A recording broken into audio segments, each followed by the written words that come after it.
আসসালামু আলাইকুম। আজকে সম্ভবত 9 তারিখ মে মাস 2025 সাল, শুক্রবার দিন। আমরা জুমার নামাজের দিন। আজকে আমরা সূরা কাহফ পড়ব। সারা বিশ্বে আজকে যুদ্ধ, বিগ্রহ, দাঙ্গা হাঙ্গামা, বিভিন্ন ধরনের অশান্তির পরিবেশ বিরাজ করতেছে। এর ভিতরে আল্লাহ সুবহানাহু ওয়া তাআলা আমাদেরকে ভালো রাখছেন, এর জন্য মহান সৃষ্টিকর্তার দরবারে শুকরিয়া আদায় করি আলহামদুলিল্লাহ। আল্লাহ সুবহানাহু ওয়া তাআলা বান্দাকে পরীক্ষা করে, বিভিন্নভাবে পরীক্ষা করে, টাকা পয়সা, ধন দৌলত, বাড়ি গাড়ি, স্ত্রী পুত্র কন্যা সন্তান, অনেক কিছু দিয়ে পরীক্ষা করে আল্লাহ তাআলা বলছেন যে আমি তোমাকে অবশ্যই অবশ্যই পরীক্ষা করব। ওয়ালানাবলুওয়ান্নাকুম বিশাইইন মিনাল খাউফ ওয়াল জুই ওয়া নাকসিম মিনাল আমওয়াল ওয়াল আনফুসি ওয়াস সামারাতি ওয়া বাশশিরিস সাবিরিন।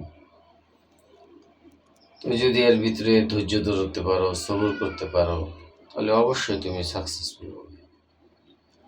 তবে শুক্রবারের দিন, জুমার দিন আমি অবশ্যই বলবো যে আমরা যারা পারি সূরা কাহফ পড়ি, কারণ সূরা কাহফের মাধ্যমে আল্লাহ সুবহানাহু ওয়া তাআলা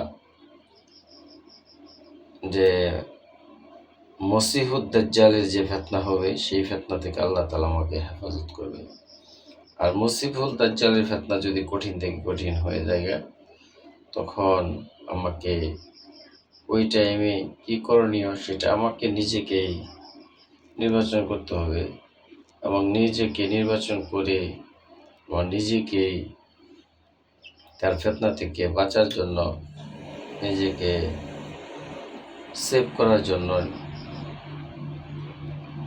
নিজের মস্তিষ্ক খাটায় এবং আল্লাহ তাআলার কাছে আমি সাহায্য প্রার্থনা করে আমি তার ফিতনা থেকে যেন বাঁচতে পারি। এটাই হবে সবচেয়ে বড় চ্যালেঞ্জ। কারণ শেষ জামানার ভিতরে মসিহুদ দাজ্জালের ফিতনাটা সবচেয়ে বড় ডেঞ্জারাস বিষয়।